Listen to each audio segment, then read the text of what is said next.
This week now marks 6 months since the Bernalillo County DA's office dismissed the first round of about 200 DWI cases.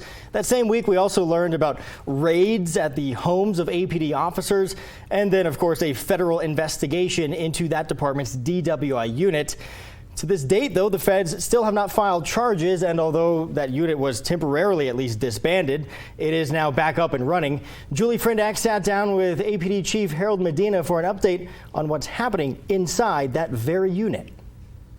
It seems that there are a lot of things going back normal as they were before. APD's DWI unit became the target of a federal investigation, and the department placed 9 officers on leave in connection to it.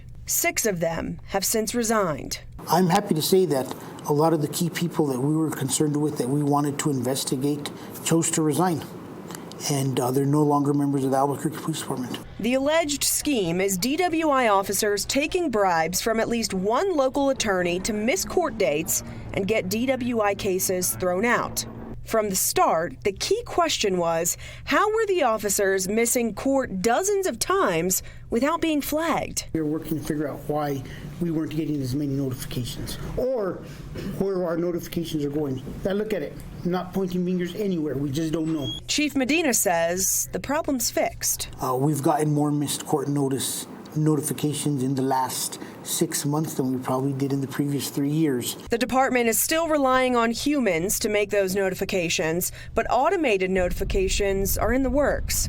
And while officers do still miss court sometimes, Medina believes they got the message. Someone's watching. As officers know, there's more accountability towards it. It seems like they recognize they need to get to court. A recent crash involving a suspected 19-year-old drunk driver who crashed into an Albuquerque fire rescue engine piqued our interest about the number of officers currently in the unit.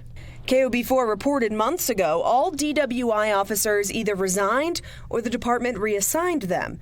But on July 1st, a responding officer called for a DWI saturation unit, and Sergeant Brian Johnson wrote and signed the report. Chief Medina confirmed the unit is back and has 3 officers plus an acting sergeant, and the department's getting ready to test a 4th officer. We're waiting for the IA case to finish on the current sergeant to see if he's going to remain in the unit or if we're going to reopen it and get a new sergeant. So the three other officers who are brought back now and they're in it and acting and being active on cases, were they part of the unit prior to January? Yes, and we've got no indication that, or have we found anything that indicates that we should have concern with them. Medina says officers made 188 DWI arrests and conducted 10 checkpoints since January 18th, the day we learned about the case dismissals. Chief Medina says that's on par with the unit's previous numbers. And we know that we don't always need permanent DWI people to conduct these saturation patrols, because we could bring in people for overtime, and they could accomplish the task of somebody who was permanently attached there. Above the arrests and policy changes, the black cloud of a federal investigation can't be ignored.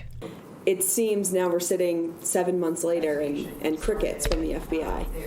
You know, there are some agencies that are really successful across the nation at keeping stuff close to the chest, protecting the integrity of their investigations. I applaud them for that. Chief Medina says he'll wait as long as it takes.